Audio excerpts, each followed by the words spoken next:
चला, महाशिवरात्र स्पेशल भागमध्ये आता आपण अजून बघूया काही उपाय जे महाशिवरात्रीच्या दिवशी आपल्याला करायचे आहेत। मनोभावे महाशिवरात्रीला केलेले उपाय हे उत्तम फळ देतातच, कारण महादेवांसारखा देव नाही, भोळा साम नाही, देवांचा देव महादेव, त्याचं आणि पार्वती मातेच्या लग्नाचा दिवस असतो हा, त्यामुळे ते खुश असतात आणि आपण जे मागू, जे त्यांच्यापाशी मागू ते आपल्याला मिळून जातं। असं तर ते भोळे साम आहेत ज्यांना ज्या दिवशी आपण जे मागतो ते आपल्याला लगेच तर मिळतच असतं, पण हा दिवस त्यांच्यासाठी स्पेशल आहे, त्यामुळे चांगल्या गोष्टीची मागणी त्यांच्याकडे जरूर करा। शत्रू तुम्हाला जास्त त्रास देत असतील तर मोहरीचा तेल 1 चमचाभर त्या दिवशी महादेवाच्या पिंडीवर जरूर अर्पण करा। घरात करा, देवळात करा, जिथं शक्य होईल तिथं करा।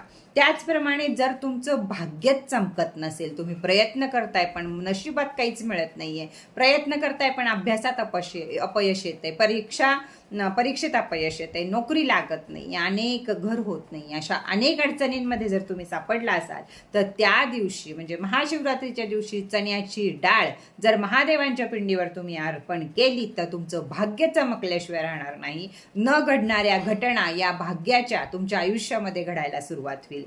त्याचप्रमाणे कर्जमुक्ती हा आजकालचा फार मोठा विषय झाला आहे। कर्जमुक्ती जर होत नसेल तुम्हाला तर लाल मसूरची डाळ ही महादेवांच्या पिंडीवर अर्पण करावी।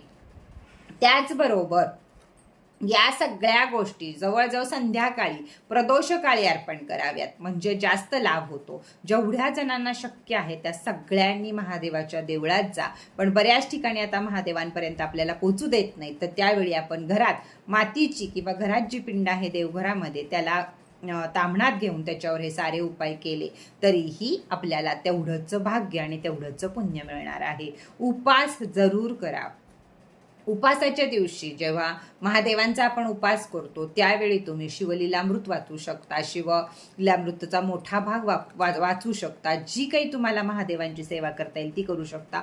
त्या दिवशी तुम्ही मौन व्रत धरू शकता, त्या दिवशी तुम्ही महादेवांचा नामाचा गजर करू शकता। अर्ध्या रात्रीत म्हणजे 12 वाजता केलेली सेवा ही तर फार फळाला जाते, त्यामुळे तुम्ही जर घरच्या पिंडीवर रात्री 12ला आंघोळ करून जर शिवरात्रीच्या दिवशी या काही सेवा केल्यात किंवा हे काही उपाय केले तर ह्यातनं तुमची नक्कीच मुक्ती होते। बरं, जो कोणता उपाय शत्रुनाशासाठी तेल व्हायचा उपाय जर चालू केलात तर शिवरात्रीपासून पुढे येणारे 5 सोमवार हे सारे उपाय चालू ठेवायचे आहेत, त्यावेळी या उपायांचा आपल्याला फायदा होणार आहे। एकच दिवस करून सोडू नका, तर पुढचे 5 सोमवार सगळे करा। मग नवग्रहाचा उपाय असू दे नाहीतर महाशिवरात्रीचा उपाय असू दे, सगळे उपाय तुम्ही पुढेपर्यंत 5 सोमवार करायचे आहे।